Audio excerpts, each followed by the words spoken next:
Everybody come on in. We're going to have a very interactive conversation. Okay, we're live. Internet, thank you for your attention. This is going to be a very fun event. I did an event called Future of Blockchain a couple months ago, and that was at the Runway Innovation Hub inside of Twitter's headquarters. And this was the main event where I had 14 speakers kind of share their vision for the future of blockchain in about 5 minutes each. It was very, very fast-paced. This happens to be Greg Heiss, the general partner of Reflective Venture Partners, who's invested in my company. And this is Shahan, and this is kind of the pre-event. Now, why put this stuff on there? Well, we have a small group to do a mastermind right now. And I figured the Bay Bridge is distracting, so I wanted to bring a distraction this way also. And I think it just brings some life to the situation. Here, let me break down what's going to happen today. I'm very interested in blockchain 100 years from now, 1,000 years from now. Like, I know a lot of people are excited about cryptocurrency, and for good reason. I mean, it's one of the great applications of this coordination tool, of this communication tool, of this technology. But I think about, can blockchain eliminate government corruption? Can it eliminate systematic poverty? Can it empower everybody in the world to have a voice? Could blockchain be the technical vaccine for machine learning, harming humanity, holding artificial intelligence accountable? I don't know. But I'm interested in what you have to say, and I'm interested in what our two speakers have to say for the fireside chat format. So I'm going to kind of get us soft started. And again, internet, for those that are tuning in on all the different channels that we're streaming through, welcome. My name's Ian. I'm here at DocuSign's headquarters. Can we all thank DocuSign for hosting this event? Very kind of them. Very kind of them. And we're going to basically, this will be a three-part event. Okay, so first, I'm going to bring up Drew, who is Senior Product Manager here at DocuSign, working on things involving blockchain here at this company. They had some very exciting vision years ago when people weren't even talking about the application of this tool. So I'm very excited to hear Drew's vision for where could blockchain be in 2043. Then we're going to have a conversation. I'm going to pass a microphone, and I hope that all of you will stand up and share your vision. And we'll end with my friend Lord Natway. I call him my Lord. Thank you, my Lord, for coming all the way from the UK. He is the Lord of Shoreditch. It'd be like being called the Lord of the Silicon Valley. It's kind of the Silicon Valley of England. And he does many, many other things besides govern people. And so Drew is in his own house. Right? So Drew gets to speak about his vision in his space. And so let's just assume that everything Drew says, DocuSign does not back, that he's speaking independently. He is not held accountable for anything he says. He is just dreaming. Thank you. You're welcome. You're welcome. And same thing for, of course, Nat. But all of you will be held accountable. I'm just kidding. You won't be. But here's what I want you to think. Think 1993, 25 years ago, and someone got you to spend a Tuesday evening on a beautiful night to come and talk about Internet 2018. Right, aren't we there? Isn't this really similar to going to Internet 2018 25 years ago? Like, can't blockchain make that kind of impact on humanity? And so that's the question. Some of you are here to listen, as I am, and some of you are here to speak, as I am, and someone will just do one or the other. So this is a free space. Feel free to get up and grab something to drink, use the restroom, but please do not talk during the next hour and a half.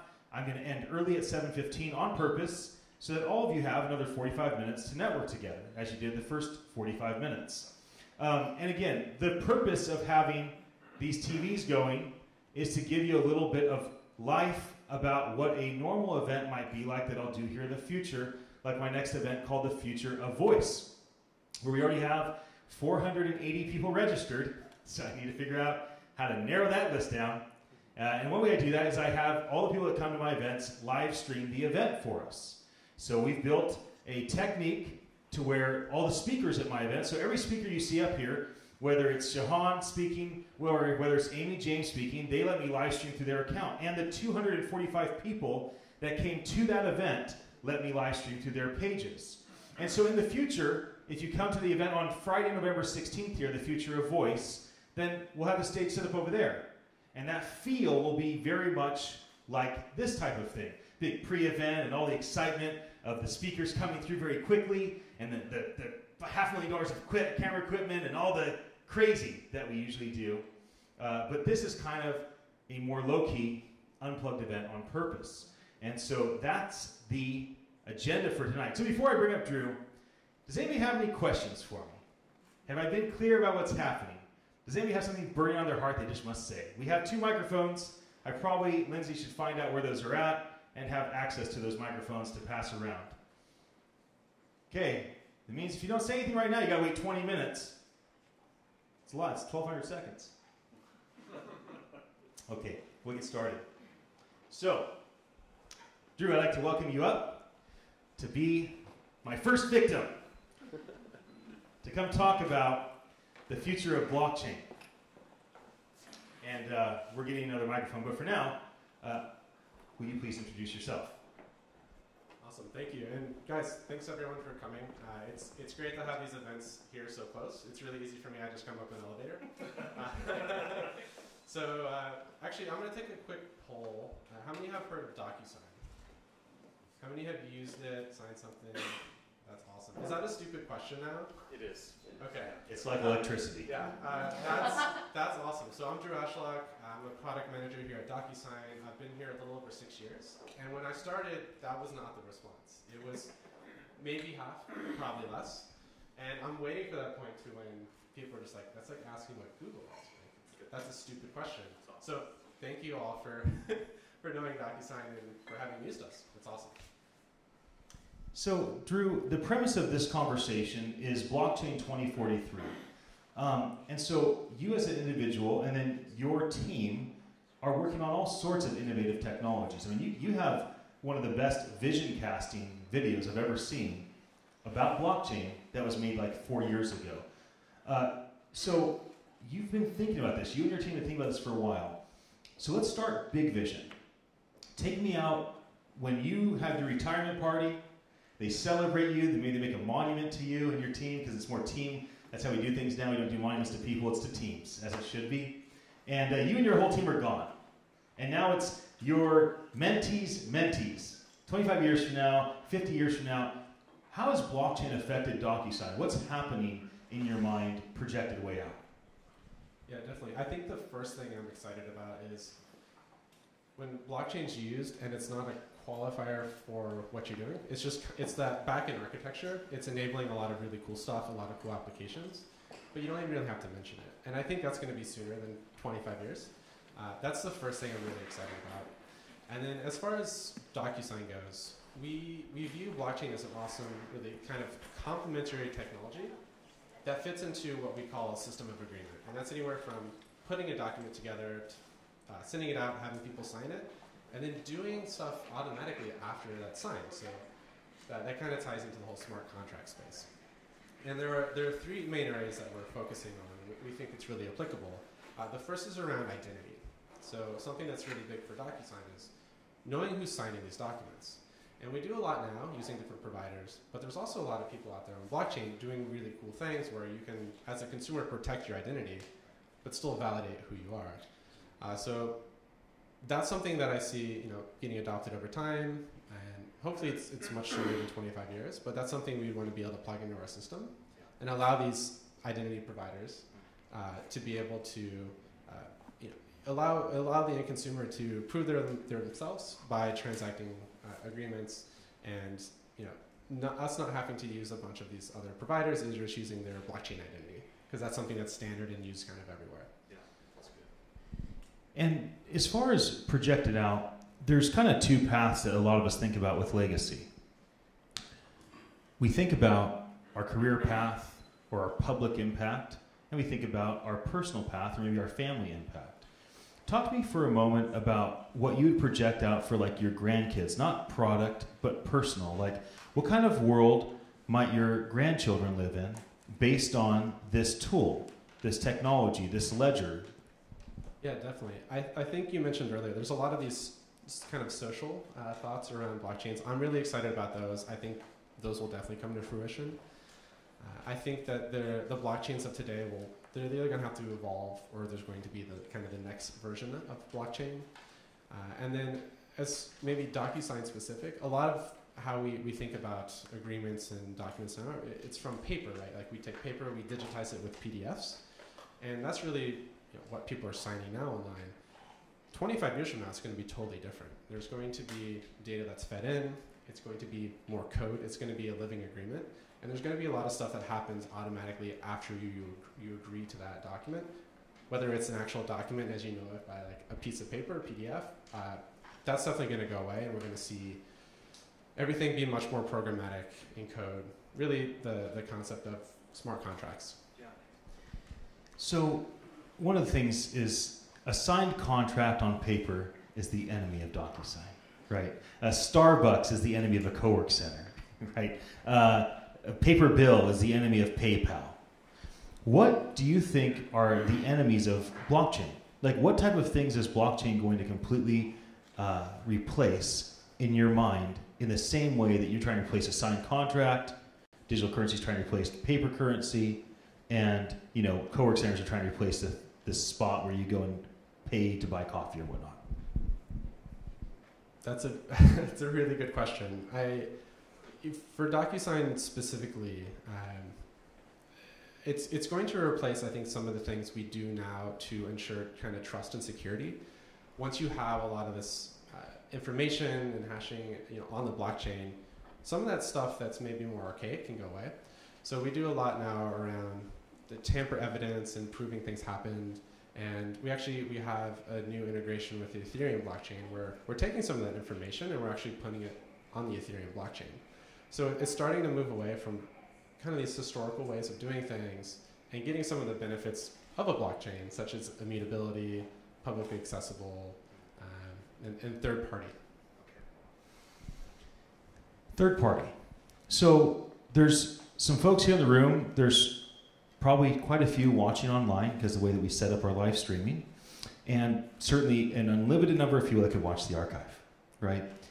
And one of the questions that probably comes up in a lot of potential third-party partners, strategic partners to DocuSign, is what are you looking for?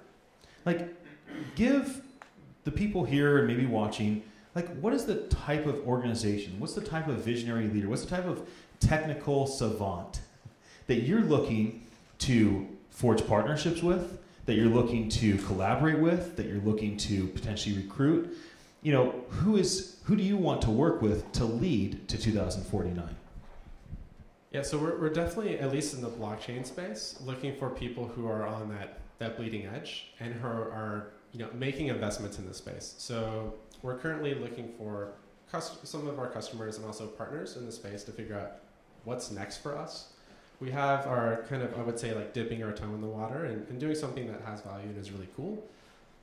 But we know it's not the end. Right? We know that what we have now is definitely going to change, and it's going to expand, and there's a whole bevy of other cool integrations and cool things that we can do in this space. So it's the people who are actually really putting investment, thinking about what offers in value to consumers and what are some actual real life use cases. Not necessarily doing something because it sounds cool, but doing something that has that real true value and is making use of the blockchain for why it's awesome, not just because it's a blockchain. Yeah, that's good. I was with one of the great leaders of the Silicon Valley today, a man that everybody would know his name, and he talked about projecting the future. He's like, it is so easy to project 25 years out. It is so much harder to project 4 to 5 years out. So let's pull it back. What are you looking at 2022, 2023, personally and as an organization? Yeah, so what's really big for us right now is we made an acquisition recently of a company called Spring CM, and we're starting to kind of expand what we do. So you know us as sending out documents, signing them, getting them back, but there's steps before and steps after that we're really focusing on now. And some of this actually does tie into smart contracts. So there's this whole preparation phase where do we get information to build out a contract, an agreement, and letting you assemble these documents and then route them through DocuSign. But then there's, what do you do after? Where do you route this information? What other processes can you kick off? Where do you need to send this data, maybe specific data points? and starting to build that. Okay, you come to an agreement, and then there are workflows that are kicked off afterwards, and really, automating this whole process all the way through.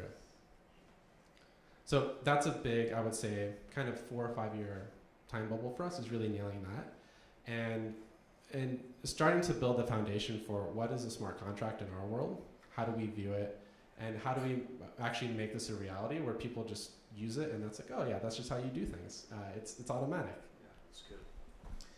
What person, people, organizations are you looking to as inspiration? Like, who's doing things right now in terms of their projection of where they're going or their activity of what they're actually working on? Like, who are you looking to as leaders in the space? Give us some ideas of who's impressing you.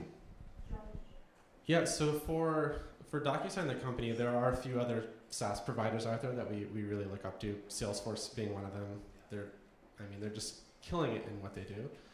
For the blockchain space, we are big fans of the Ethereum network. We did our first integration there.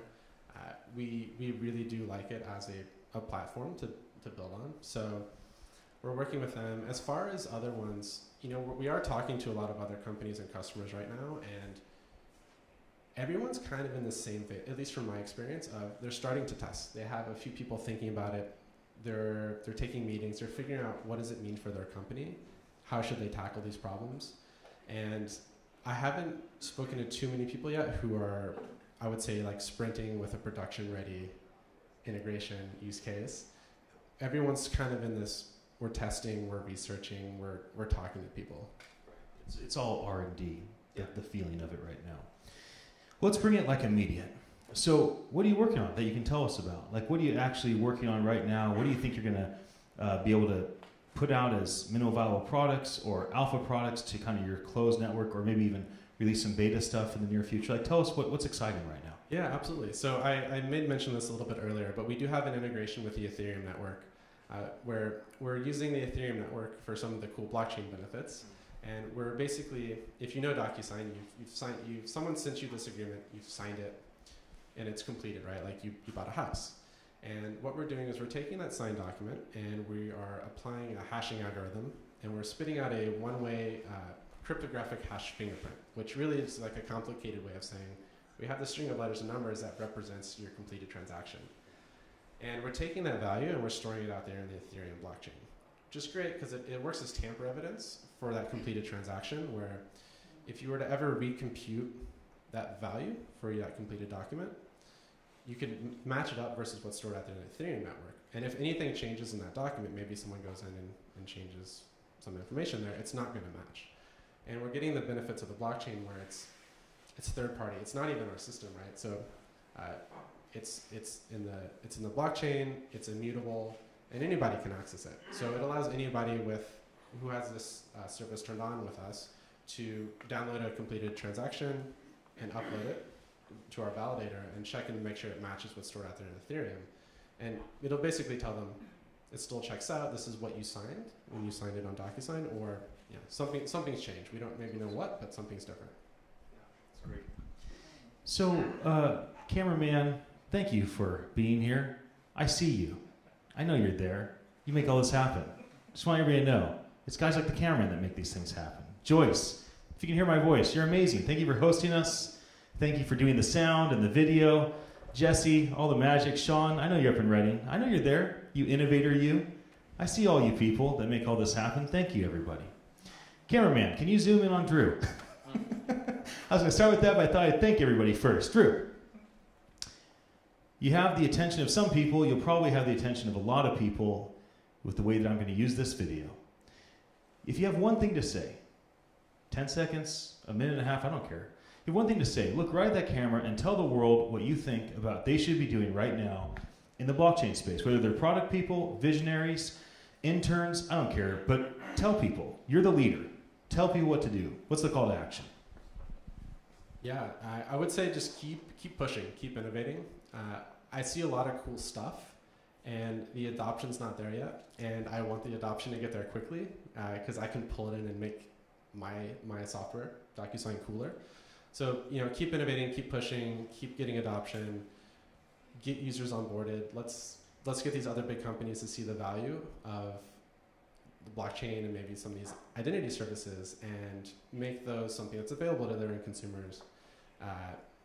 That's really going to be the way that this thing kicks off. And if just people keep pushing and really make it happen.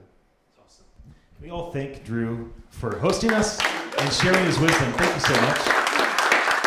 Yeah, so glad to be here. Well, we have now transitioned to the group collaborative conversation. So, Lindsay, I'm going to hand a microphone to you, and we're going to give this a try. Okay, this is not something I've done before. But you know what I love? I love that there is some diversity in this room. I see all kinds of ethnicities, different ages, different genders. That's my style. I love that. I love that. If you look at the 14 speakers on the screen to the left of me, you will notice that it is about half men and women, and I grabbed as many age groups as I could, and this is consistent in all the events that I do, not because I'm trying to be politically correct or please anybody, but because if we're talking about blockchain or the future, I don't want to build a white man's future. I don't want to build any one person's future. I want to build a future that's great for all of us, all of our kids, all of our great-great-great-great-great-grandkids, because I think about the future a lot. And so I'm so happy that all of you are here, and I'm going to be looking for people to start collaborating with me and talking about the future that they want to see. So let's try this. Who would like to come up and sit down with me for no more than 2 minutes to share their vision of Blockchain 2043? You do not have to sit. You can simply stand in front of the seat. Come on up. And you will be next. Good. Can I get my wine? You can bring your wine. Don't leave your wine. Why would you leave your wine? My name's Ian. I'm Jitin. Okay, why don't you grab that microphone? Hold it against your chin so it's easy for the technical people. We're going to switch mics. We're going to switch angles so you can be on that camera. There you go. Get you close to the juice. They're all watching you. So, okay, first, we're going to make this quick because I don't even know you. This is a risk. So don't make me regret it, bro, for real. So tell everybody what your name is and why you're here. I'm Jitin Talwar. I'm an IP patent attorney in India. I'm also a founder of a great startup which is automating ideation. We're essentially parsing about 100 million technology documents and automating that stuff. So if any of you guys got an idea, go up, automatically look up excelpack.com and go through it. My vision, going on vision. to it, Blockchain is 2043. especially applying blockchain to intellectual property, more specifically patents. There's a lot of licensing that happens, transactions that happen. All these patent offices which are, essentially transacting valuable intellectual property information from one person to another. There's chain of transitions, etc. So we're working towards automating we're working towards implementing blockchain. My thought process behind this, a lot of it is also the like you mentioned about putting signatures on the cloud or on the blockchain or in Ethereum. Whether that remains legally from a lawyer's perspective, whether that remains public or private, confidentiality issues around blockchain. That's the thing. However, it's a great idea. We are moving towards it, and there is significant play in the field. Wonderful. Thank you for coming up and sharing. I still may call on you again. No, I didn't get it wrong. You can't get it wrong. It's just vision. You have a question for him. Okay, I'm going to hand you the microphone. Here you go. Okay, thank you. You can stand up when you ask a question. Okay, all right. Stand up and ask a question. Thank you. Wisdom, right? Yes, sir, thank you. So the question's name is Wisdom. Give us a wise question. I'm ready. All right, so my question, I like what you were saying about the DocuSign's and patents. So with some of the personal and more private documents, such as things that you're dealing with your lawyers and stuff like that, could someone possibly have a blockchain for DocuSign's, but where you might need a special key code to access certain documents to keep them still private, but they're on the chain, that person couldn't change anything without needing you know, the legal code or legal access to change anything. But say if a family member on a register wanted to see, hey, who's next in line to get whatever documents for passing on future generations of land or things like that. Is that Yeah, that's the thing. The thing is accidental disclosures. It's a probably something that one day a court will decide whether putting across a hashed document on a IPFS or whatever it is, a public network, even though hashed, whether that amounts to disclosure or not. I don't know if I don't know it's sufficiently.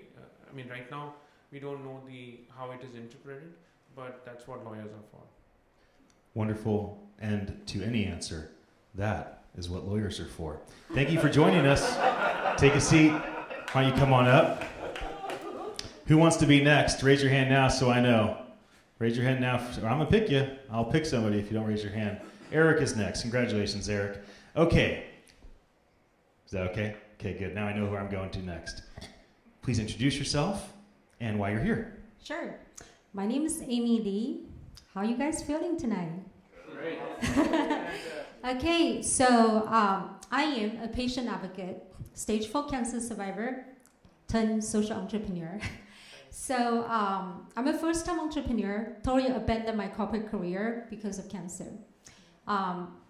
Next is my vision, right? Please, vision. Okay.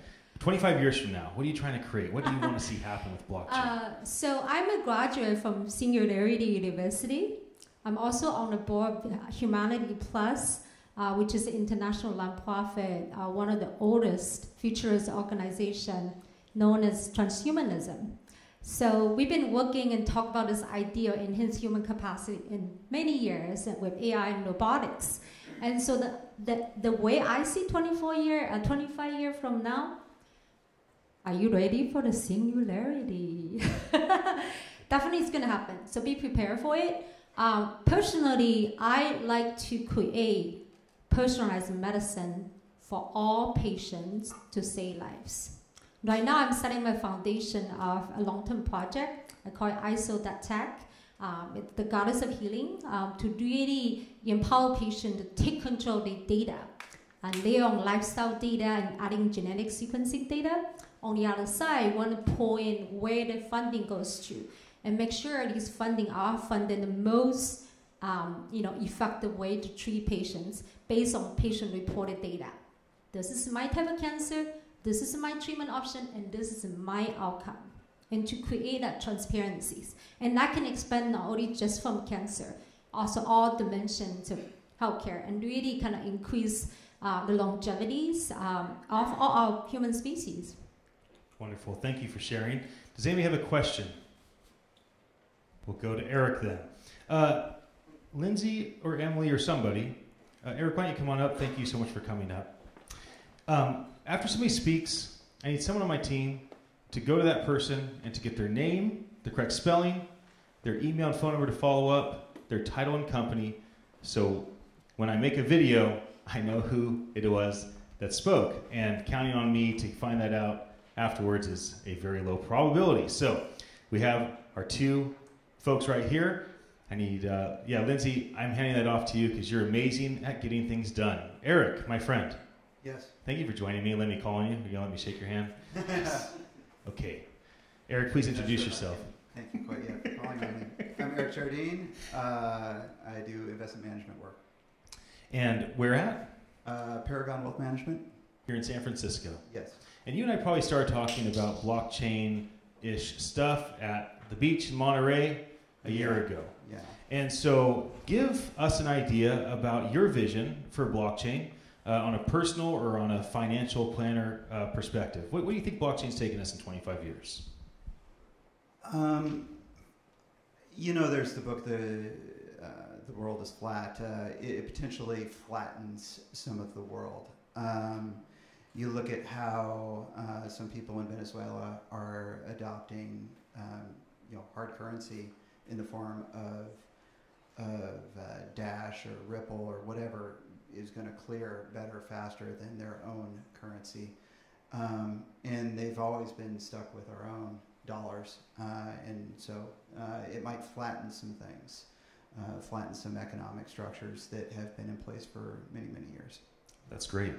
Does anybody have a question for our financial planner talking about flattening the world? Maybe you want to ask a question from Eric. If you do, now is the time. Wisdom. Man, Wisdom, you just my co-host, bro. Come on. Let's hug it out, man. Got myself a co-host. Ask a question. Okay, so the question regarding the investment part, do you see the blockchain technology with investments giving larger groups of people on the same accord more control over protection? So in other words, right now, let's say that you have a pretty bad government group. Yeah, A new coup just took over. Like I said, mention what's happening over there in Venezuela, and I hope that the Give It coin takes off and they airdrop it to everyone, and it works out. I really do. So let's say that all the folks right now who are in the sticky situation, who don't have the capital, the means to prepare themselves for tomorrow, because the new dictatorship said, hey, you 500,000 people are just going to be broke. And so if they drop ship a new coin in there, and everyone who's on that side of the fence, the poor side of the fence, and they're able to take the new coin, and it's adopted because everyone around the world has purchased into the coin to give it more value. Now they're moving on their own accord on that half of the country. Could they see themselves using that coin and creating their own government or protection, instead of dealing with, hey, I know this regime who took powers in place and took over the old tools as far as military weapons, and now they're able to protect themselves. Is that what's a positive thing that can happen? I will quote my wife in that the coin is a currency without a country, and so it bifurcates the two. So the dictatorship still will take over, but they might not control the currency that is associated, that is transacted upon within that country. Or, for that matter, a country might, instead of holding currencies of all their different, they might hold a decentralized currency. It's really, really tough to say. I mean, and it's all speculation at this point. Actual transactional throughput is negligible compared to what's capable with Visa or many other platforms that exist right now. But frankly, there still is a lot of people that line up at the Bank of America down right in my neighborhood on the day after payday. And why do they line up there? Because they don't have a bank account, because they're taking their actual cold hard cash. So and this is in California, let alone throughout the world. So the access to capital that we enjoy here is certainly not enjoyed in other places, and this potentially flattens that access. Yeah, that's great. Green wants to ask a question. Oh, shoot. Well, hey, I ask you questions all the time. I'm not surprised. You might get a question for everybody here, bro. Come on. So do you think that blockchain is going to help people with specifically publicly traded companies have more available information to make wise decisions on investments? And what I mean by that is, so I just recently found out from a friend last night that Tesla is offering these insane discounts to buy the new Model S or trade that into Model 3. And so people that aren't familiar with what's going on in the market are thinking that their stock's just doing fantastic, when in essence they pre-bought inventory sales for the fourth quarter. Without saying anything about Tesla, which I have strong opinions on, but yes, it potentially takes that data set and pushes it out. The challenge, though, is harvesting and mining that data set for some terminal value, right? And to a great extent, that's what's been happening over the last 15 plus years. 20 years ago, it was easy to make money selecting an individual stock because, frankly, there was plenty of retail investors that were foolishly, buying and selling, trading, doing whatever with that individual stock. And nowadays, it's actually become more and more difficult because there's more people harvesting that data that does exist. And this basically, to some extent, maybe democratizes that data even further and maybe evaporates even further edge. So, certainly possible.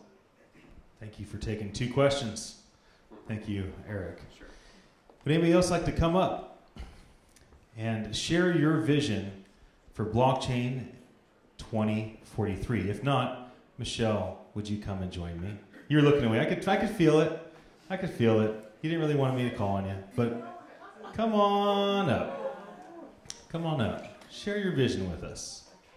Share your vision with us. Everybody, this is Michelle. She's a hero to me and many people that know her. Thank you. So tell everybody who you are, what you do, why you're here. Okay. I'm Michelle LeFleur, and I'm here because I was invited by Ian, and I'm just really excited to hear about so many different things and how the world is going to be manifesting in the next couple of decades and even beyond that, and thinking about my grandchildren and where they will be, and looking at not just that, but looking at us as African Americans also too, and how we could keep up with the pace of the way the world is changing. And so I'm a real estate broker. Thank God they haven't, blockchain hasn't gotten in that industry that much yet. It hasn't really affected us, I don't think. It's probably only a little bit. But I also have a love of working with transitional women and children. And I don't know how that will intersect, but I'm just excited to be a part of it. And the more I come, the more I learn. So thank you, Ian. Yeah, and so project 25 years out. Imagine a world that's more automated, a world that has less corruption, more accountable, more trustworthy, more secure. If that's what blockchain does in 25 years, paint a picture. Like, what do you want the world to be like? What are you hoping for these women in your transitional home? What are you hoping for? What are you leaning toward? Wow. What I'm hoping for is for their independence.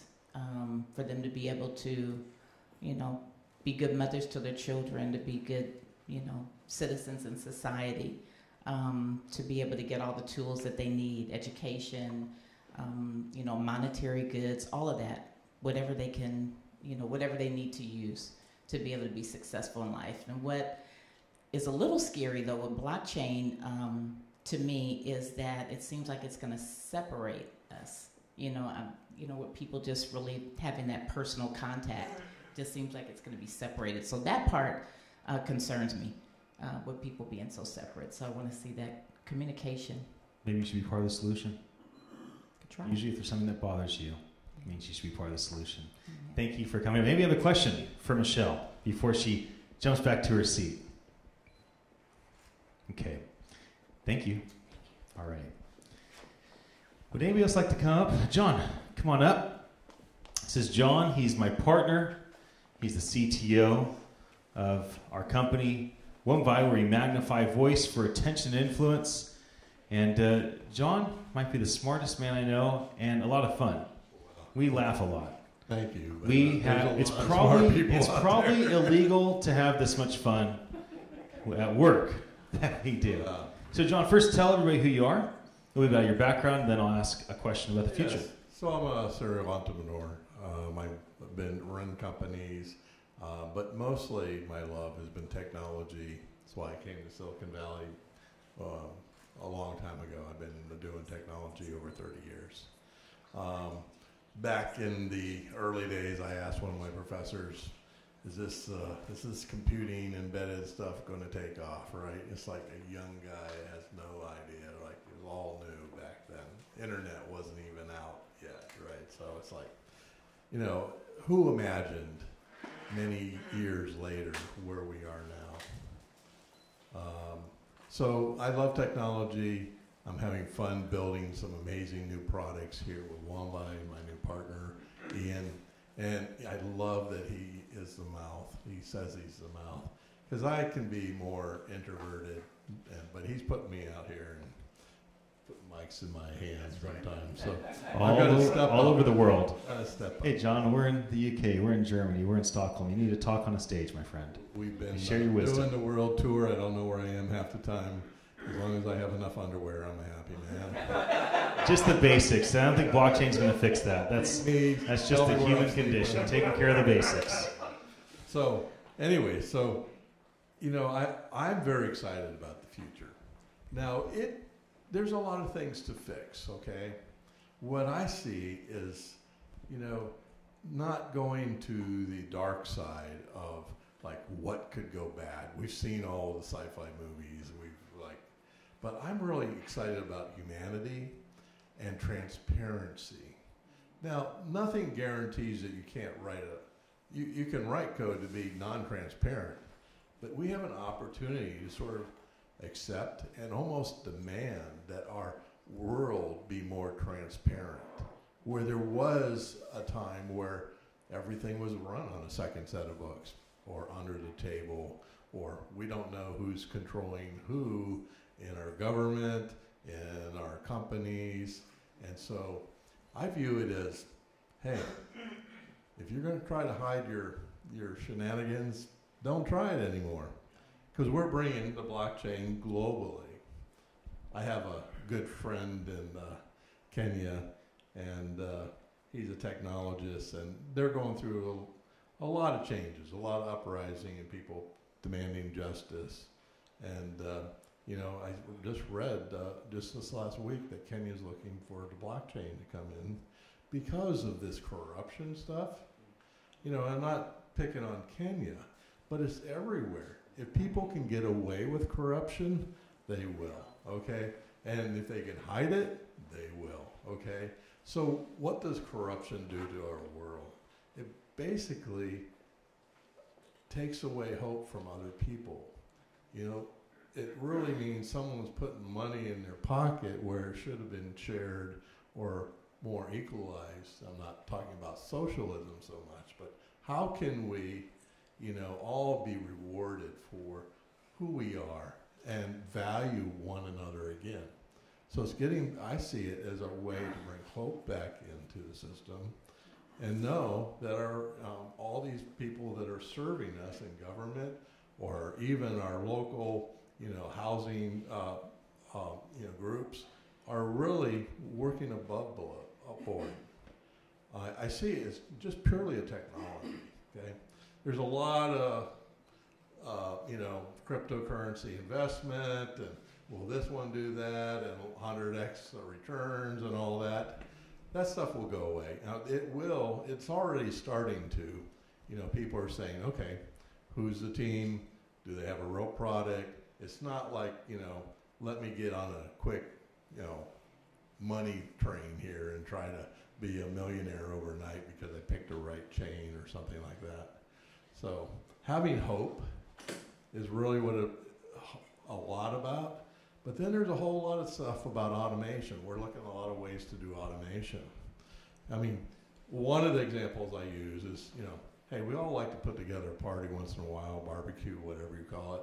But, to organize that, usually I talk to my wife about these things, and she looks at it, that's a lot of work, and she's right, So it's like, hey, if I could talk to a machine naturally how we're talking right now and say, hey, I want about 5 couples of our best friends to come over, in the next couple of weeks, and I want the Joneses to come with us. Make sure the Joneses can fit into that schedule. And by the way, order up some meat for me and stuff like that at my local butcher, and some beer, wine, or whatever. And I said something in probably less than 30 seconds. But for us to organize it, or my wife to go out and set all that up, that's a half a day's work. Why is it fully automated? So we can live in a world where we're much more productive and have a lot more fun and bringing hope back into everybody. So, we can look at it as, the computers are going to take over and kill us all that kind of stuff. I don't think we're going to let that happen. It'll be a tough war if they try, right? So anyways, so I'm very hopeful. We're building a new company here. We're having fun doing it, and if you want to know more, talk to the guy who talks. I'm the talker. I'm the talker. Here, John, scoot this way in front of the chair. I'm the talker. John's the builder. Okay, so let's talk about a couple things that we've been dreaming about. Okay.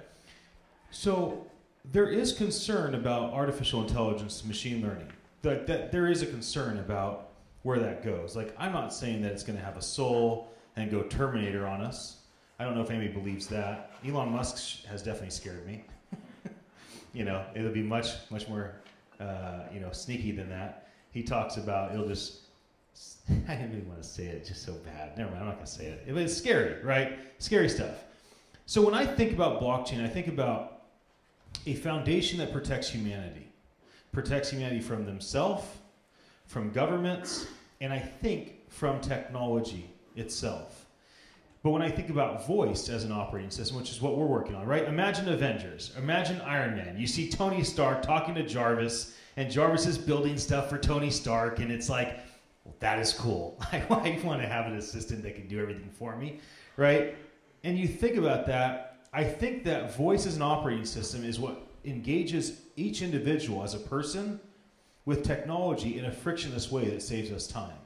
And so when I think about the future 25 years from now, I think about a future where these glasses don't just help me see or make me look ridiculous, but the thing is, I have long hair and this beard, so it's like homeless up here, homeless down here. It's kind of like brings the balance, right? So and for all my long-haired, bearded friends, I'm just keeping with the homeless joke. You're looking good. I'm talking to you right now. So what I'm saying is that we have artificial intelligence, machine learning. It is accelerating faster than we can control it. I think blockchain protects all of humanity, all 7.5 billion of us, and voice makes it engaging for each person individually. And so a lot of what we're focused on is projecting that future. Like, how do we create voice technology, voice as an operating system with Amazon Alexa, Google Assistant, Apple Siri? Like, how do we do this? Because these technologies are not awesome right now. Like, nobody's like, telling their grandma how amazing Siri is and that'll change their life. It's just not quite there. But we understand that the possibility is there. And when you imagine these glasses having a voice algorithm that hopefully is connected to the blockchain, so everything's a micropayment. Nobody's collecting my big data or seeing what I'm seeing. Everything's private, and I hopefully have augmented reality on my glasses, so I can say something like, hey, zoom forward to the Bay Bridge and take a picture as the sunset's happening and send that photo to my mom and tell her that I'm thinking about her while I'm doing this event. And I just whisper it, and I just look, and boom, it's done. The whole thing happens, and I pay a 3-cent micropayment, or I get paid 3 cents if I let that go public and share it with the world. That's the type of world that the blockchain creates, because it creates infrastructure as a ledger with a third-party authentication, holds everybody accountable, it's trustworthy, it's safe. So when I talk about like the future, like that's the type of stuff that I'm thinking of. Of course, I'm thinking about more important human elements like systematic poverty, government corruption, abuse. Like we can solve a lot of these different things. So John's up here right now, and I think it would be fun to take some questions that maybe John can field around vision and technology and blockchain. And let's keep it projected out 25 years. But does anybody have a question that they could ask John or myself? Yes. So I'm going to bring you the microphone, and I'll meet you halfway. What do you think about the blockchain impact on AI? And have you heard of the term global brain? And you can share something about that. So impact on AI and say what the other things. Global brain. Global brain. Global brain. Yes. Yeah, I mean, you're combining communications, technology, global brain. These things are, in sci-fi. We don't know where that's going to go. We know Elon Musk is working on communications between machines, interfaces, and human. And Facebook is already said they're doing those kinds of experiments. I think we're going to see rapid growth in a lot of areas. And if you're watching technology in any way, or whatever your field of expertise is, whether it be medical, which is not mine, but I watch it for health reasons, for people that I know, the exponential curve of science right now is really hitting simultaneously in many fields at the same time. And this is a real reason for a lot of hope, even for cure of diseases. We know Google's working on a lot. There are a lot of big companies that are trying to tackle these problems. And really, there's a real sense of everyone trying to come together to do the best for each other and humanity. I've never really seen in my lifetime people really caring about each other like they do now. And you know, we have a lot of problems. If you watch the news, you think we're going to blow up tomorrow, right? You know, that's right. You know, it's a lot of noise. We're going to get past that. I don't know how. I hope we don't blow up in between. But, you know, things that are being released on the earth right now in, you know, artificial intelligence and the medical area and voice technology. We're looking at voice technology because we believe it is the technology that we easily communicate in. Right now, you know, we're having a conversation. But if I went to lunch with you next week, we would have the same technology we would communicate. We wouldn't be texting each other or on our computers chatting with each other. I've met people like that like to do that, but you know, I think we need to be more natural environment for what we can do. Think about this time saving in your personal life. What if you had an extra 2 hours a day? What would you do? Would you learn to paint, pick up the violin, take up gymnastics? You know, think about a different world where, you know, there's a lot of opportunities where all these technologies are starting to converge, and they're really looking very positive for mankind. There's a lot of people that are worried about the singularity, computers killing us, but you know, there's enough people that are trying to protect us from that too. And you know, the open source movement has happened. I'm not here plugging any of the company names that I'm telling you about, but you know, Elon Musk created an open source AI initiative, and then Google sort of followed that. And so all their tools that they build their machine learning with are open source. Now they're not sharing everything they got, but you know, we can expect that. They're a business, they're trying to make money, but they're putting that in the hands of engineers globally where we can all, you know, take it to the next level. That's great. Does anybody else have a question for John before I bring somebody else up? John, do you have a question for me? You know me well. Ask me a question. Ask me a tough one. Give me one I can't answer. Where do you want to be in a year? In 1 year? Yeah. Where do I want to be in 1 year? October 2nd, 2019.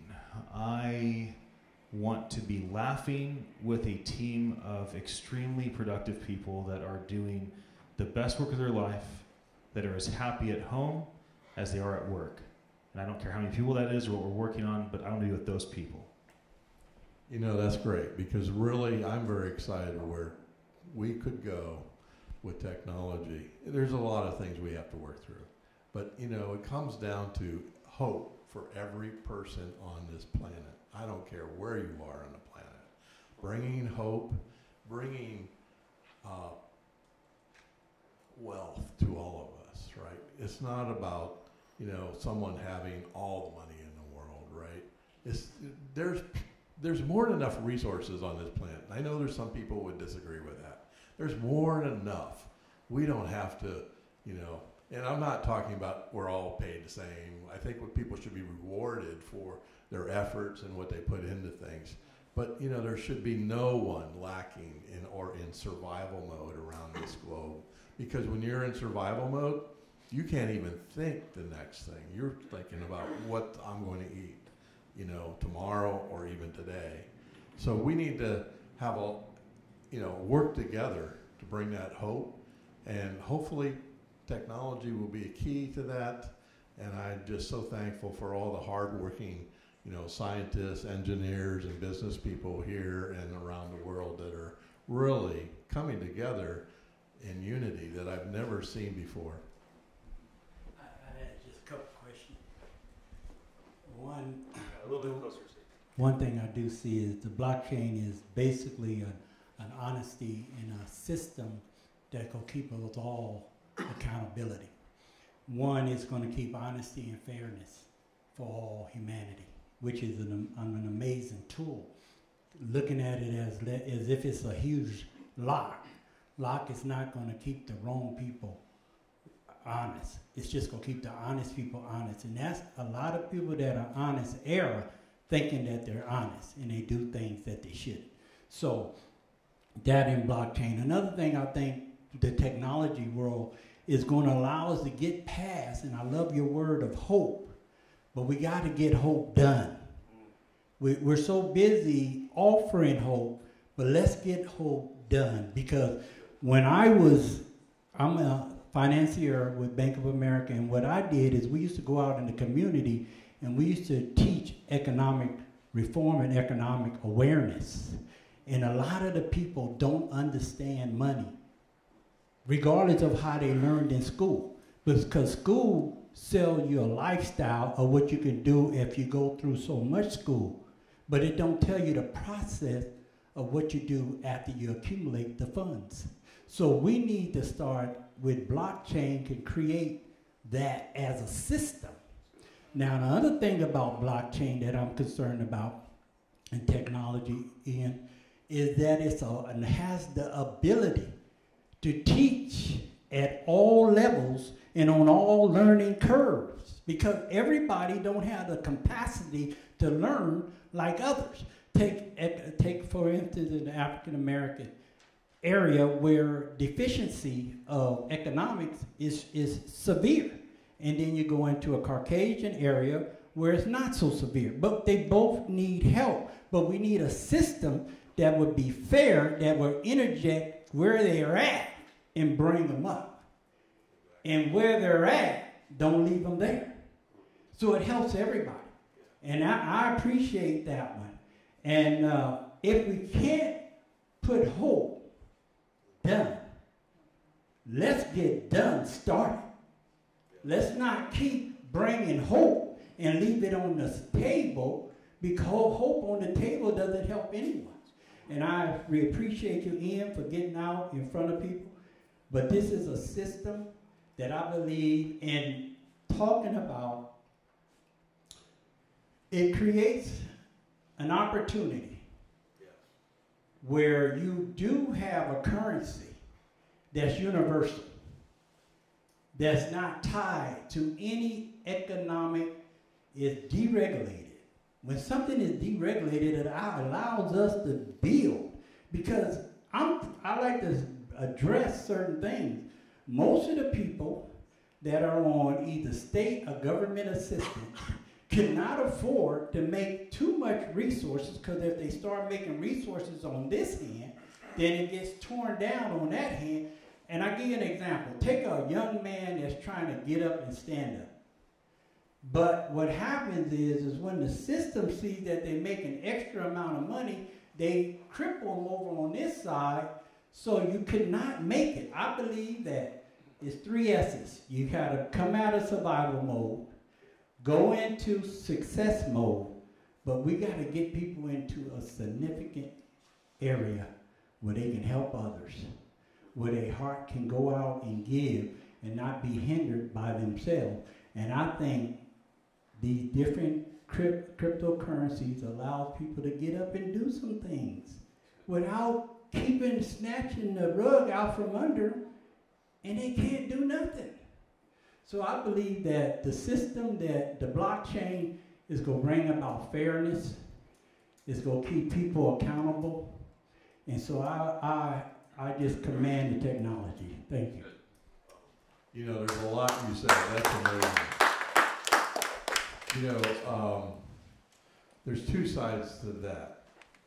First of all, let me address the one concern I do have, and it's basically the blockchain does not guarantee transparency. It's a tool. It's a technology. But now there's tools are being developed, and the people must demand that all these processes that have brought injustice around, you know, our communities, our governments, our, you know, money systems say, hey, we want transparency because it is possible.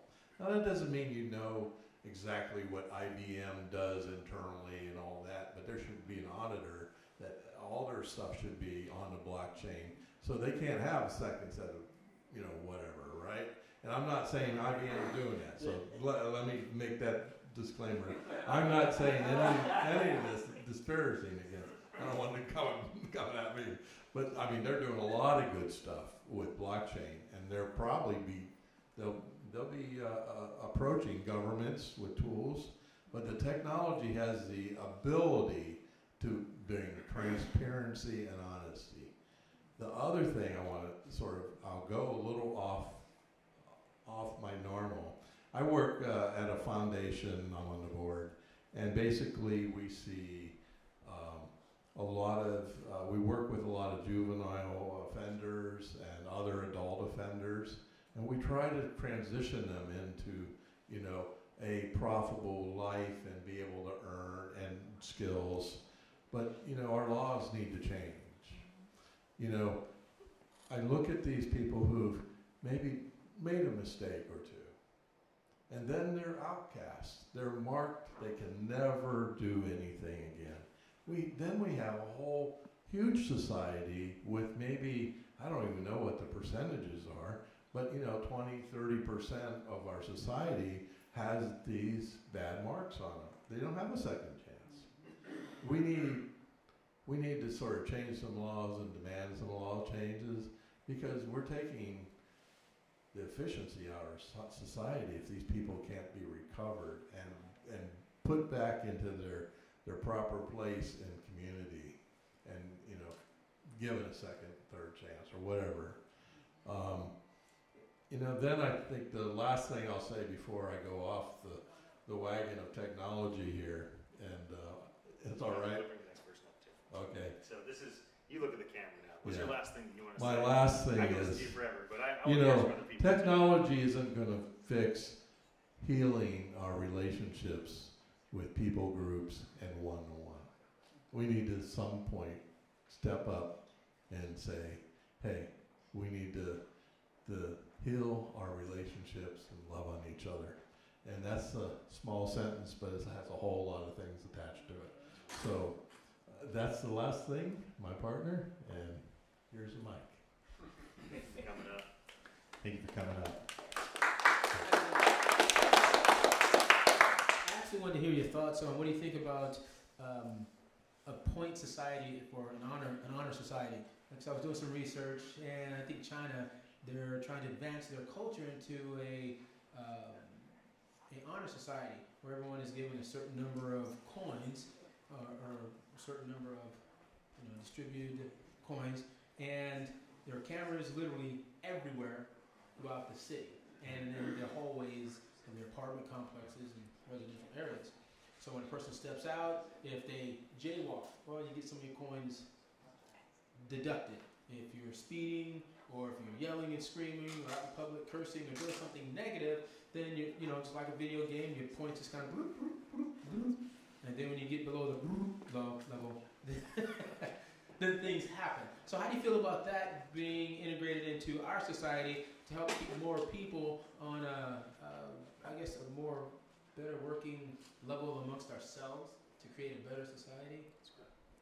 Well, I'm a libertarian, so I don't like that idea. Would one of the... Yeah, you want to come up and answer that very question? Probably I have. I'm not and please introduce yourself and then answer the question, please. My name is Yaroslav. I came here from Russia.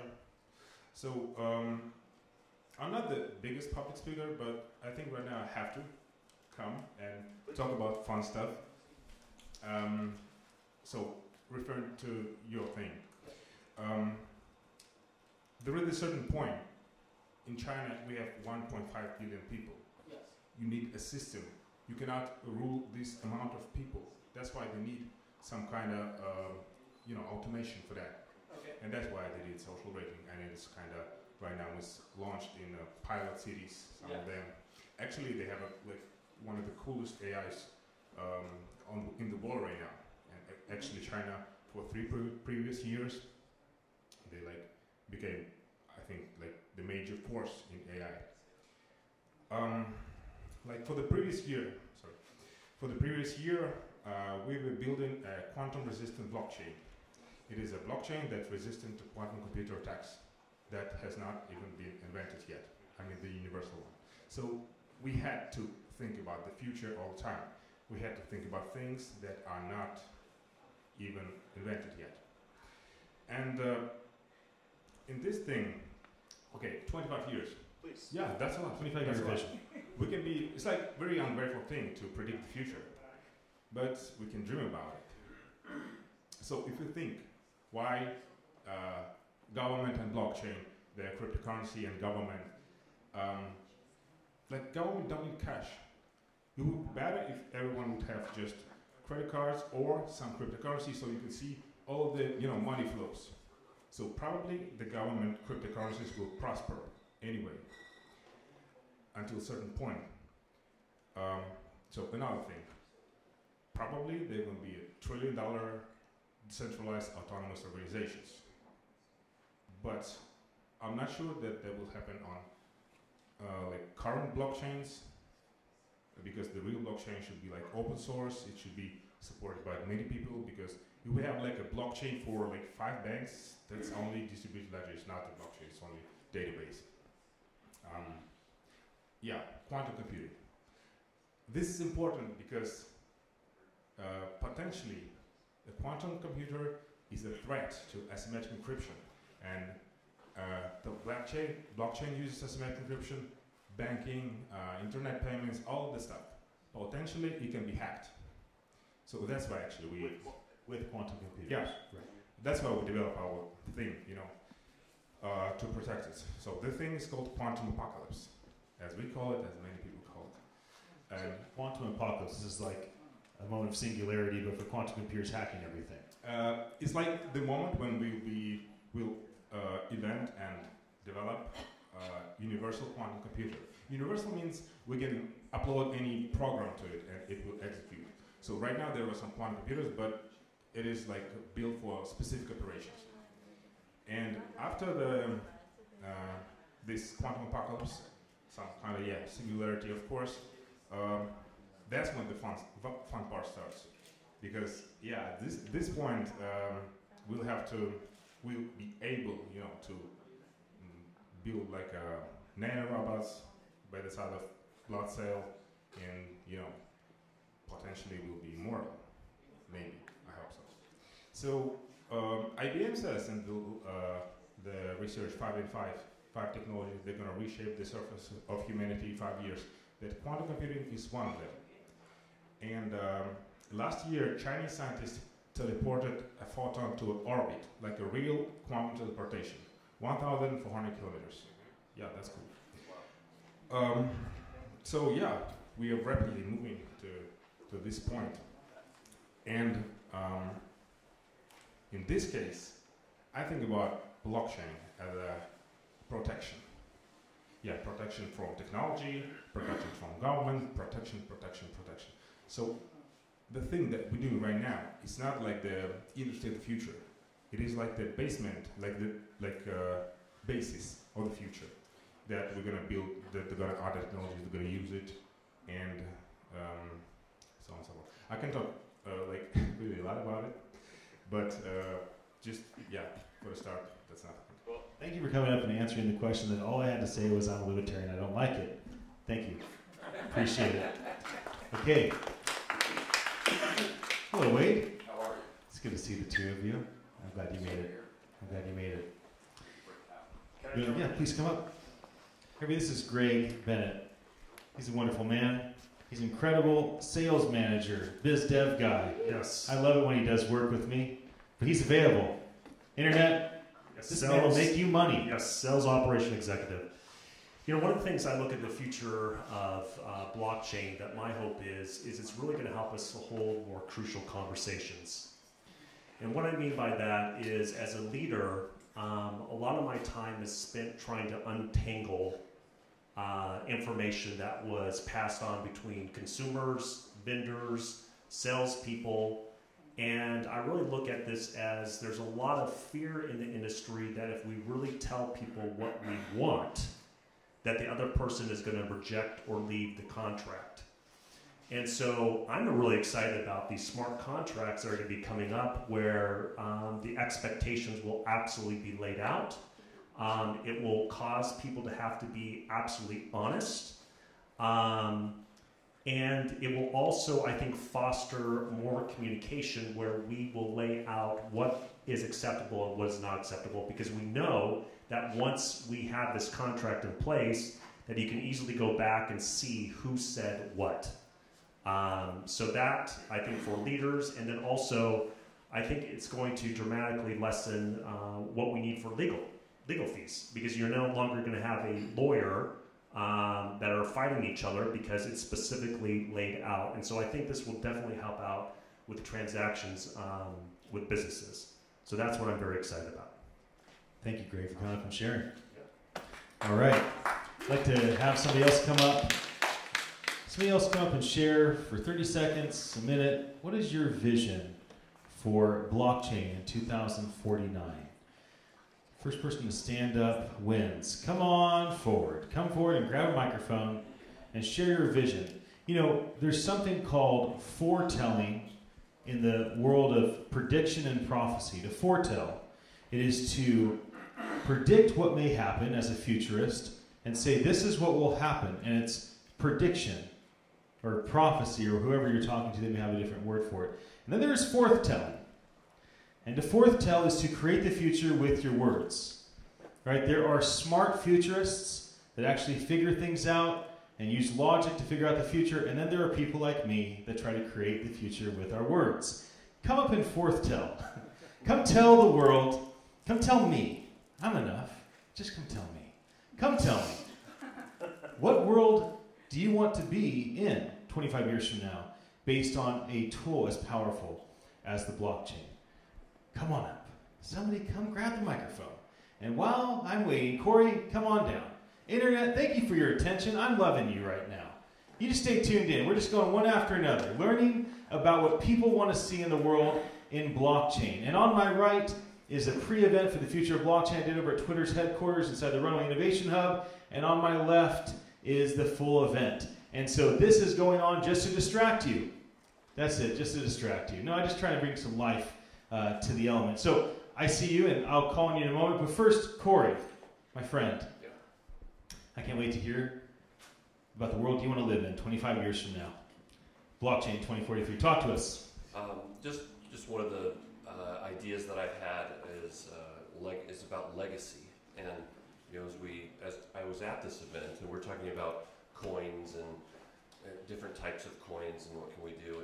And so I was thinking about, I don't know what else to call it, maybe a grandpa coin or a grandma coin. But the idea of passing on legacy through our finances, and I think it had things to do with what you're talking about. But I was thinking about a business model for kids, for working, and how do we bring young people back into the workforce? I think, I don't want to say wealthy, but I want to say, you know, families who have means, those sort of things are passed on. But a young person on the streets here, what if somehow it could be communicated that this room needs to be cleaned tonight? And what if we want to provide the opportunity to clean this room instead of do it ourselves, and we could put a message out and say, hey, we're looking for somebody to help clean this room for us tonight, and we're going to pay you. And we might pay them in regular money, but we might pay them in a different way. We might pay them in a way that says, hey, I'll pay you $10 in value now, but I'm going to pay you $5 in addition that you can access in 5 years. Or you can access if certain other things happen. And so, you know, it's a way to instill an idea using the technology that's, you know, coming to pass on a legacy of savings or investment or, you know, something. So that's, you know, that was just one of my ideas. How do we think about the future? How do we think about making the future better? But those are the way I see technology could be used to inspire young people to get back into the workforce. I've thought about calling it work ethic and creating the Uber for kids in our neighborhoods, in our communities. But then using a creative payment method that inspires them and gets them excited about what's going on in our future. So anyway, just one of my ideas. Thank you for sharing that. Come on up, people. Come share more great ideas like that. I'd love to have a couple ladies come up.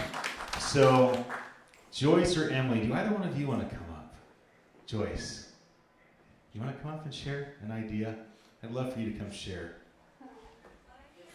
Just share what you want, what kind of world you want to be in 25 years. That's what we're talking about. She's coming. It's real. It's happening. This is Joyce, the host here at DocuSign. Yes. I have Joyce on the stage. Joyce. Hello, everyone. This is Blockchain 2043, talking about the world we want to create with a tool like blockchain. Just tell us about a world you want to live in. Your grandkids. That incorporates blockchain?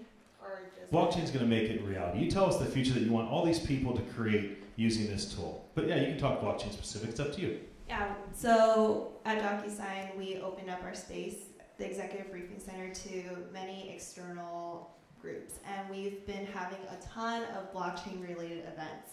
And one thing that I find fascinating about blockchain is that it's a database that is completely tamper-proof, right? And initially, when I heard about blockchain, didn't really know much about it. I thought people primarily used it for cryptocurrency, right? That was the initial thought. But once I heard pitches given about blockchain, I found out that because it is tamper-proof and it is a database that stores everything, you can do so many things with it. A lot of nonprofits can start from it. For example, I learned that in the health industry, or if you want to figure out some sort of disease that you can track down via blockchain and look at the history that was in that current database, track down the history of it, and figure out the mystery of, or the cure for that disease. So there's so many things that you can do with it. Hopefully, if you guys are inspiring to create your own company, utilizing blockchain, definitely would use it for good. So I love that. And since you're the host, look at the camera and tell people about this space and why people should do amazing events here like this. Just, there's people watching. Tell them. And everybody else is listening. But talk to the camera. I'm making you a promo video right now. Sell people on doing the best events in the world right here on this floor. Right. So as mentioned before, DocuSign Executive Briefing Center is special in that we open up this space to a lot of external groups. And we are pretty selective in the type of people or organizations that we invite here. One thing that's special about DocuSign is that we like to give back to community, whether that's the startup community, nonprofits. So we are really a company that likes to give back, and it really is a special place to work in and also to host an external event here. So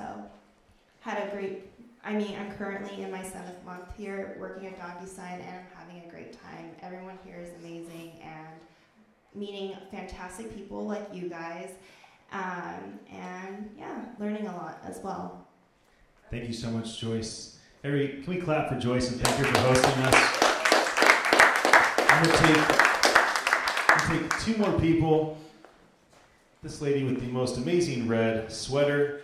Wait, I completely get just off, like when it comes to clothes in San Francisco. I moved recently, so not recently, but quite recently in San Francisco, so I'm kind of off when it comes to I think it's awesome. But anyway. So first, tell us your name and why you're here, and then share your vision for Blockchain 2043, please. Okay, so my name is Teuta, and I'm a security engineer for Microsoft, but also have a passion about blockchain. And so as that, part of that, I participate on hackathons. I have a team with 3 or 4 mentees, and last World Blockchain Hackathon we won the first place with our hackathon project. So after that we actually made it a platform, and we are working on still, that is a work in progress. But my vision 25 years from now is so working in security, and I have come to see a lot of misuse, and it's kind of pity how we have to be eliminated when it comes to technology due to the threats that we have in security. In my vision, I see blockchain used for good in terms of getting. I mean, of course, there's going to be a lot of. We still don't know in terms of security, but I envision that using blockchain would allow us to create more product, like in terms of thinking about humans and how people are going to use it, rather than thinking about worrying about security and how that's going to be vulnerable and how others are going to misuse it. So I think that one is one thing. And then the second one is, so far we have been a community as individual. Even when you think about companies and everything, it's more individuality than community-based. So I think blockchain is going to change that thought process, because just the verification of how the blockchain works is going to be more a community work than individual. So, and I think in economy-based or global perspective, that is going to help. Instead of being like individual as a state, as a country, is going to be more globalized economy. So thank you for coming up to share. We appreciate it. Thank you so much. Okay, well, I am going to ask if there's one more lady that would want to come up. Any other women that want to have a voice? Yes, please, come on up. And then we're going to bring Lord Nat way up, and we'll see. Well, I want to wrap up so we can network together as well. So please introduce yourself. I got to meet you earlier today. We had a wonderful time together. When you walked in, I'm like, I bet she has a PhD. I can just feel education and diligence. And so tell us about who you are, what are you doing, and why are you here, and then share your vision with us, please. I do, in fact, have a PhD in biology. So, I worked, after I earned my PhD, I worked for many years in academia as a research science, primarily agricultural biotech. At some point, I transitioned from plant biology to human biology and got a position working with the California Department of Justice. And I was trained as a forensic scientist. I did analyzed DNA in criminal cases for several years. So a total of 20 years I spent being a forensic scientist. And during the latter half of that time, I transitioned into data forensics, digital forensics. And that was absolutely fantastic. That was my really my best experience with forensics. And I decided at the end of my stint in doing digital forensics that I would take a look at what I could do, learning what I had in the process of becoming a data forensics expert, to bring it to working on projects that have a social impact. So, and forensics certainly has a social impact, and I really felt that that was something that I wanted to bring into my life. So I've been looking at projects, at ways I can use my background to really impact society in a significant way.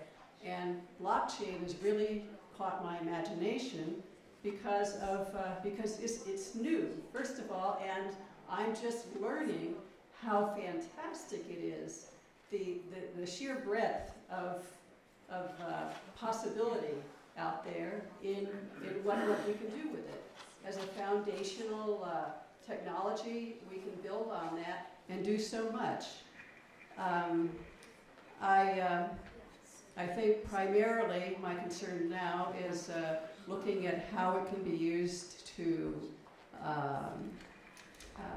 increase transparency in government systems, perhaps in voting, use in voting systems, and across the world, across the across national boundaries to look at how we can equalize the distribution of wealth and allow people to get access to education, to funding, to whatever they need to raise their standard of living, and to become more engaged and empowered in their own societies and worldwide.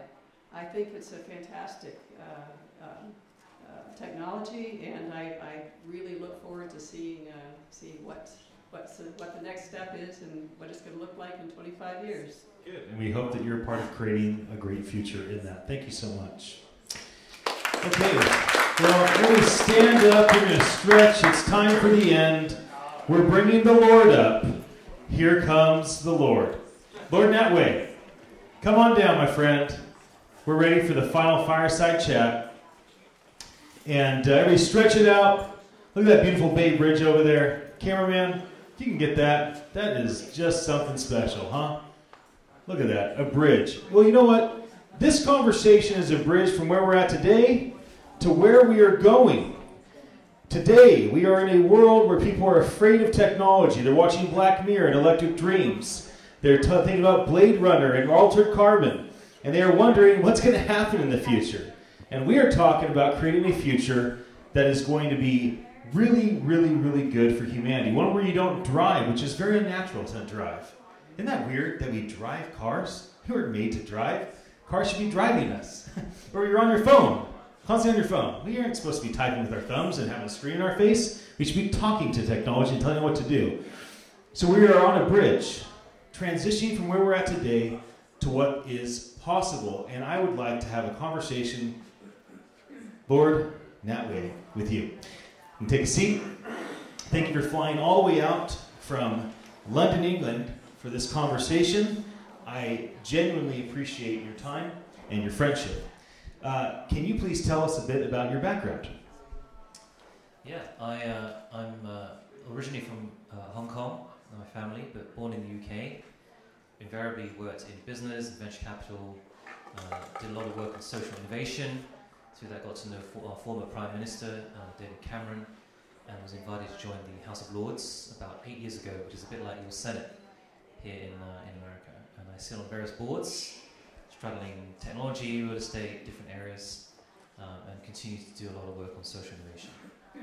And you have an incredible family, Cynthia, your wife, and your two boys. Maybe tell us a bit about them. I think you talk a lot about how you do so much in governance, politics, and social entrepreneurship, and development, and funding, and all the things that you do. It has a lot to do with your family. So tell us a bit about your family, please. Well, no, I think ultimately family is the most important. So we homeschool and invest a lot in the next generation. And we want to make sure there's enough room for them to create the future as well. I think perhaps in the past, certain generations have monopolized the present so much that it makes it hard for the next gen to carve out their niche.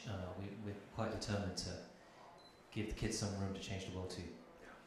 Last night we had a gathering of people to talk about the future of cities. And it was a very powerful group of people. They all have a ton of vision and resources to actually create that future. So maybe we could start there. Talk to me about government, governing cities, politics. Like, what do you imagine blockchain doing in that sector in the next 25 years? Well, I would break it down because I wear a number of different hats. So with one hat, we're looking at, one of my companies is looking at prop tech solutions for unlocking space in cities that can then be used for co-living, co-working, co-learning. And we're working with a number of cities, Bristol, for example, working with the mayor there, about to launch something very big around a housing festival. But part of that is also looking at new ways of designing the way planning is governed. Right now, if you think about real estate and getting permits and zoning, it's pretty old tech. And actually, if you can start to redesign that, maybe take away some of the very slow processes that enable consultation to happen in a very high-risk, controversial way, and make it much more about how do we help everybody have input into the process, and make it more frictionless and speedy, then maybe cities can develop much faster, with less cost, and make life more affordable for people. and we can even start to use the spaces that just wait, to be rebuilt. In London, for example, there's about 3 million square foot of empty commercial real estate in the center of the city that's just sitting there not being used. So I think blockchain has the potential, with other technologies, to unlock land, to speed up the process, to make it cheaper for people to live and work in big cities. So you're working on something incredible. You're co-founder of MakerLife. And when we talk about MakerLife, we talk like 70 years out and further, which I love. I love the castle building thought of, doing something really significant for generations to come. But talk to us, like MakerLife, you have some blockchain applications, but just tell us, like, so maybe tell them a bit about MakerLife for a moment. I'm going to keep that part brief, but then talk about where you'd like to see this type of development go 25 years from now. Well, I think MakerLife, as I was sort of touching upon just now, is about creating the ability to unlock the land and the space in cities all over the world, so that one day you could just activate spaces for living, for working, for learning anywhere in the world, and access all of them, with your phone or just with your face print or whatever. And so today we're starting very much with the basics, empty warehouses, empty car parks, bringing in modular solutions, things that you can ideally bring in a day and remove in a day, and start to create what I call the liquid city. With blockchain in future, I think what we'd like to be able to do is then say, okay, how do we work out who owns this land? Why isn't anything happening on it?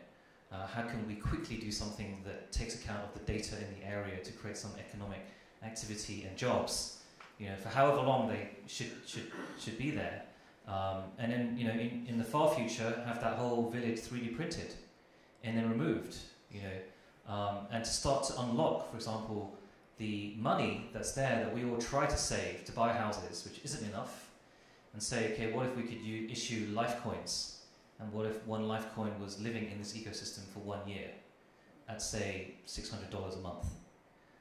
What would that do if you could radically lower the cost of living and effectively ICO and scale this, harnessing all those underutilized trillions of dollars that are waiting to buy a house but never will, and instead can use that to buy living in an ecosystem on demand. I could ask 1,000 questions on MakerLife. It's so awesome. But for sake of time, you also are an advisor for Future Planet. And so tell us a bit about Future Planet and what kind of world is Future Planet creating 25 years from now? Because Future Planet's making investments in blockchain companies.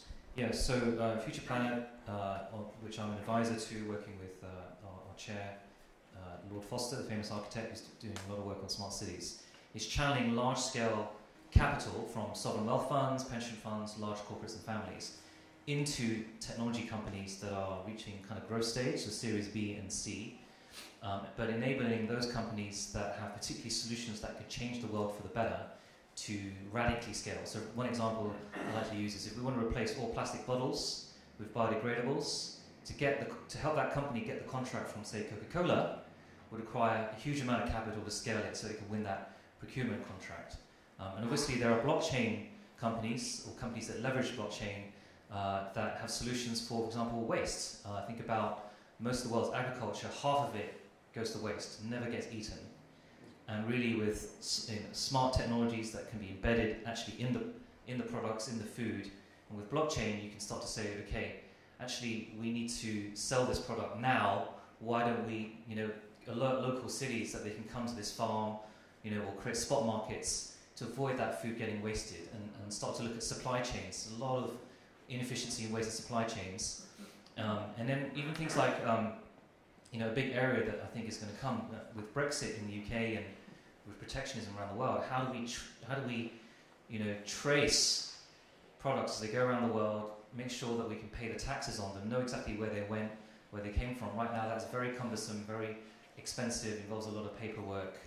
And even if, in the world that we're in, we can't have complete free trade, we may still, with blockchain, be able to track where things are going, pay the appropriate fees as they cross borders, and still keep some semblance of a world in which trade is frictionless. Let's go personal. So you have kids, 10 and 12? Nearly 10. Okay, so 25 years from now, your kids probably have kids. So what's the world like for your grandkids 25 years from now based on this database, this tool, this ledger? What do you see happening that's different for them than what's going on with your and my children? Because I have 2 boys, 9 and 6 years old, so we're kind of in the same world. Well, I was doing tech work in the .com era, and I remember conversations like this, about the internet and how amazing it was going to be, and it is. But sadly, I'm not from Silicon Valley, so I'm more from Europe, so we have a slightly different outlook on optimism and hope. And I do buy the Kool-Aid. I think blockchain is going to be amazing. I wouldn't be here if I didn't think it could do a lot of things. But I also remember, people saying similar things about the internet.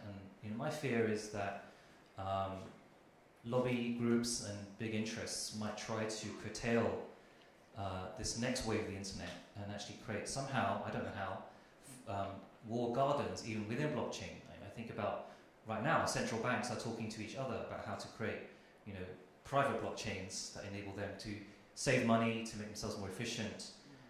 So it's not, to me, it's not a done deal that the kind of future we've been talking about tonight will happen. So for me, I think my kids maybe have, and kids like yours, have an active role to play to make sure that these groups that, many of them right now try to dominate the internet as is, don't try to dominate the blockchain-based decentralized web that we're trying to create, and create little different parts of it that are firewalled from each other.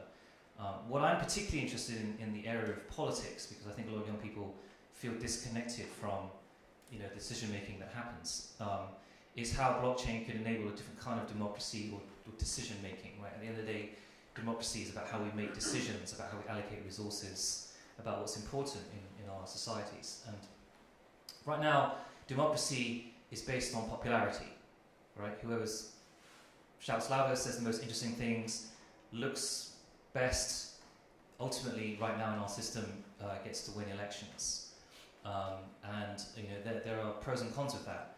What I'm more interested in is finding people who know and can tell me whether something works or not work or doesn't work. So if I have a policy, or if I'm a non-profit and I say I can do X, right now I want to know, could they do X? Is what they're saying going to happen? Can they predict? Do they have either the experience or the foresight or the foresight to be able to make that prediction a reality? And so for many years, I've been thinking of a platform where we could enable people to predict the future of policy. And instead of spending trillions of dollars on policies that don't work, or ideas that don't work, we can direct the money, the attention to things that we think will work. And actually, if you had a system, almost like a futures engine, that predicted, enabled people to kind of place bets on, oh, this idea is going to work, this idea isn't going to work. I think, and if it was backed by blockchain, to me what would be most interesting would be to propose that the people who are best at predicting the future, particularly policy, would end up being asked to be politicians or elders of a country, right? Like, if you predicted 20 times in 20 different areas something would happen, and you were the person in the world or the country that got that right 20 times, I'd probably want you to be a senator in my country. Now with blockchain, I can tell that you definitely were the one that made those predictions, and therefore when I make you a senator, if we ever get to that, or at least a father or a mother of a city, that there's no fraud involved, that you actually did make those predictions and you did actually get them right. I think it would change governance, because right now I think we don't just need people who are popular to run countries, we need people who have good judgment. And if you can use blockchain to find the people in the world who have really good judgment and give them some control over how things work, because we'll always need leaders, right? Even with decentralized decision making, we need people to kind of represent us. I think that could change the world for better, make it a better place. So I want to, last question, and then we're going to wrap it up so everybody has time to network together as we close our night down. We were both at the 28th Annual Global Conference for Transform Our World. We both share a leader and mentor in our life, Dr. Ed Silvoso. And when there's questions about technology doing good, for me it always comes back to people. It's good people making good decisions that push things forward. And so in light of spending time there and kind of seeing this diverse group, 35 countries represented, a complete mix of ages, ethnicity, gender. There's no one group that stood out above the rest. Talk about the type of people that you want to see involved in developing the future. And we'll end with that. Yeah, I think that at the end of the day, a lot of what we're talking about in the field of blockchain and future technology is about creating commons again. So I'm in the House of Lords. Our other representative house is the House of Commons, and the word commons comes from this safe space that we create. Literally it was agricultural land that nobody technically owned. And I think we're trying to do that again. We try to do that with the internet. We're going to try and do it with blockchain. And what you find is that you need people out there who have a certain view of what is in the common interests, who can almost be spiritually, in a sense, stewarding space, whether it's physical land or digital space, for the benefit of everybody. Because there will be people who come who will try and create the tragedy of the commons, who will try and free ride for their own personal gain on these systems that we create, which are meant to be for humanity's benefit. And so I think we do need people who, and I think there are many at that conference, and there are many in this room, I think, who want to play that role of helping to gatekeep and level the playing field.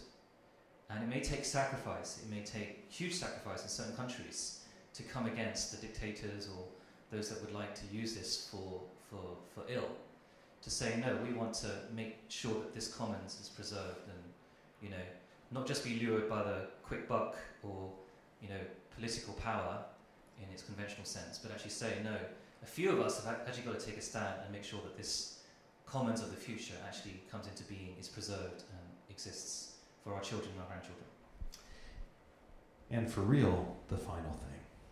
Look at the camera. Again, internet. I'm so glad you're with us. Thank you for your attention. Why don't you tell them, and of course all of us are listening to you, a final word, right? You're closing it. I'm not doing a wrap this time. When you're done, the internet, it gets shut off. We all network and go home. So final word. Look at the camera, and what is the most significant thing you have to say? What's the call to action? Be a leader. Tell us what to do. That is a lot of pressure. Congratulations. On the end. Well, I think, at the end of the day, my hope is that blockchain and a lot of these future technologies will allow us to be more human. I think the last thing we need is we've got plenty of technologies today that have caused us to behave a certain way, not always very naturally. My hope is that many people in this room, many people watching, will make sure that this becomes a technology that is used for good, but also releases us to be truly who we are, to be authentic, to not have to play, to not be into the fake kind of tech world that has built up. And it's going to take courage to get there, to be truly who you are, and to build technologies that release us to be who we are, rather than shape us to be something that we're not. So be true to yourself, and let's hope that blockchain will enable us to do that. Well, thank you for coming. Let me just say thank you to Steeped Coffee, who made us drinks and sponsored this event. My friend Josh Wilbur, Garrett back there, who's been making us coffee. Steeped Coffee, the Keurig killer. Check it out. STEEPEDCOFFEE. Steeped Coffee. I am a proud advisor with that company. I think it really is doing good, and it's a type of company that is doing good in the same way that people with blockchain are trying to do, trying to create a better world. And so again, thanks for Steeped sponsoring this event. Thank you, DocuSign, for hosting us. I will be back on this floor with a lot more people and a lot more equipment as we get ready for a big event on Friday, November 16th, called The Future of Voice, about Amazon Alexa, Apple Siri, Google Assistant, those types of things. I'd love for you to join me. I'd love for you to invite people, and it's going to be great. And if you'd like to connect with me, I am easy to find. My name is Ian Utilli. You can basically find me anywhere on social media and shoot me a message, and I might respond. It's kind of a black hole, to be honest. So, good night, everybody. Good night, Internet. Have a great evening. Thank you for coming.